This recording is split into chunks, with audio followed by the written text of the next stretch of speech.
ជំរាបសួរសួស្តីអ្នកនរគ្នាខ្ញុំបាទឈ្មោះហើយខ្ញុំបាទជាគ្រូចៅមហាផងដែរបាទហើយខ្ញុំនិយាយរឿងអាគមថ្ងៃហ្នឹងបាទថ្ងៃអាទិត្យយើងនិយាយរឿងអាគមផងដែរសុំទោសដែរលោកគ្រូមួយចំនួនបាទការយករូបតុក្កតាមួយយកទៅចងយើងដាស់គេថាបល័យអីចឹងហើយយើងយកទៅចាក់ឲ្យម្នាក់ទៀតឈឺគឺមិនមូស្លីមមិនមែននេះដែរអាគមហ្នឹងមកពីខាងប្រទេសឥណ្ឌាអ្នកបងប្អូនបាទរយៈពេល24ម៉ោងគឺឲ្យមនុស្សហ្នឹងចង់ឲ្យមនុស្សហ្នឹងស្លាប់មកអាគមហ្នឹងវាសាហាវបាទហើយមួយទៀតគឺអាគមមួយហ្នឹងហើយវាមានកន្លែងផ្សារដែរឥឡូវខ្ញុំលើកយករឿងមួយចោះនៅក្នុងឆ្នាំ1992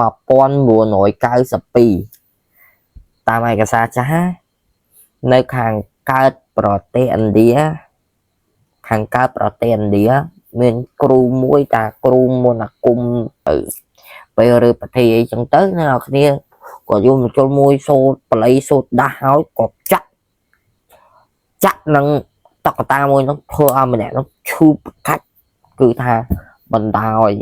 និយាយទៅចាក់ស្មាមកប្រកាច់ស្មានឹងដល់អីសាហាវហើយអីចឹងយកឈាមបតក់ហើយគេដាស់នៅបល័យអីចឹងទៅ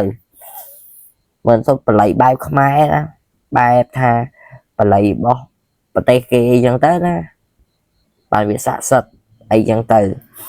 ហើយវាអាចរាដាសាយភាយរហូតដល់លើនេះជនជាអឺរ៉ុបទាំងអស់បាទគេពេញនិយមនៅធ្វើពិធីមួយនឹងបាទគាត់ថាអ្នកលេងពិធីនឹងហើយវាចាប់តិចថាខ្ញុំសូមអត់បាក់ស្រាយច្រើនទេបើចង់ដឹងច្បាស់ទៅសួរប៉ាដាវពិធីមួយនឹងមិនអីមិននិយាយទៅវាសាហាវជាងអីកន្លងនិយាយកម្មវិធីហ្នឹងធ្វើក្នុងពេលតែកន្លះម៉ោងឯងធ្វើបានជោគជ័យយល់អត់ក្នុងពេលនិយាយទៅចំណាយពេលតែកន្លះម៉ោងពិធីហ្នឹងបានជោគជ័យអូខេចាំមើលវីដេអូស្អែកមួយទៀតខ្ញុំតម្លាក់វីដេអូ